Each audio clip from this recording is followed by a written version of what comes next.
Hi mga kapanalig! Andito po tayo ngayon sa radyo ng ating mga kapanalig sa Radyo Veritas DZRV 846. At naririnig po ang kanilang tower kung saan karaniwan dito po nagmumula ang mga naririnig natin sa Radyo Veritas. Ating silipin mga kapanalig. Ang tunay na kapanalig nakikinig sa Veritas 846. Nakikinig, natututo, at nagmamahal sa'yo. Veritas 846. Makinig! 2016, kulisa pa lang ako noong una kong nakinig sa Radyo Veritas. Ngayon, anong tuwa na nakaapak na ako sa Veritas Tower. Sa labas ay may speaker. Bagamat maingay ang kapaligiran, kung mananatili ka for a while ay tiyak na ito'y iyong mapakikinggan.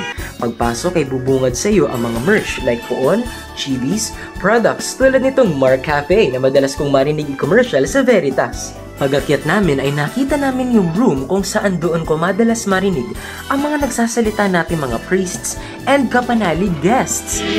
Magandang umaga po mga kapanalig! At habang inaakyat namin ang stairs ay naabutan namin na may healing mass sa Veritas dahil lunchtime na ng mga oras na iyon at nakapasok kami sa Veritas Chapel kasama ang mga kapanalig nating nakikiisa sa banal na misa. Grabe, hindi ako makapaniwala. Dati kasi naririnig ko lang ito sa radyo.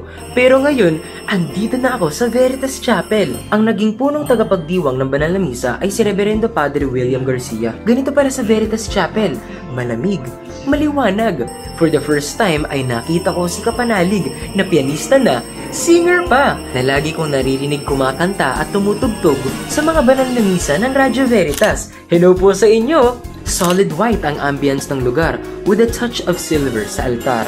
May Holy Spirit sa itaas with the inscribed words, "Fill the hearts of thy faithful." At the center is the crucifix and the Ecce Mater Tua kasama sina Mama Mary at Saint John. At sa magkabilang gilid ay ang dalawang Filipino saints na sina San Lorenzo Ruiz at San Pedro Calungsod. At nakita ko rin sa wakas ang Our Lady of Veritas. She is garbed in raiments of white light. Napakaganda niyang tunay. Andoon rin ang booth nila for operations. Bago matapos ang banal na misa, ay nagpasalamat si Father William. Isa rin po sa ating banal na misa, sa ating araw na ito ng ating kapistahan ng pag-aakyat sa mahal na Birheng Maria. Iginawad ang final blessing. Salamat sa Diyos! At umawit ng Aba Ginoong Maria.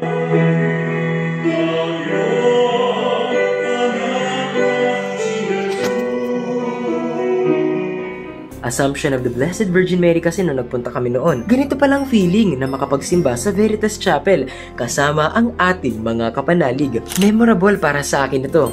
This is my first time to set foot in the Veritas Tower and for me it was an awesome experience.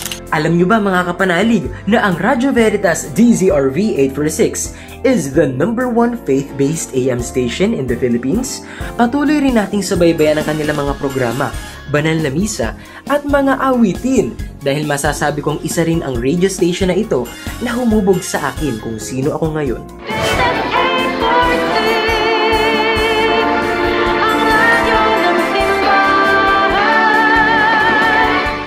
Panalig, dito po tayo ngayon sa Radyo Veritas Chapel kung saan karaniwang ginagawa ang mga banal na misa na naririnig natin at napapanood sa Radyo Veritas DZRV 846. Magkita-kita po tayo mga kapanalig sa isa na namang adventures. Kita-kits mga kapanalig. God bless us always. Kapanalig ka, bilang ka.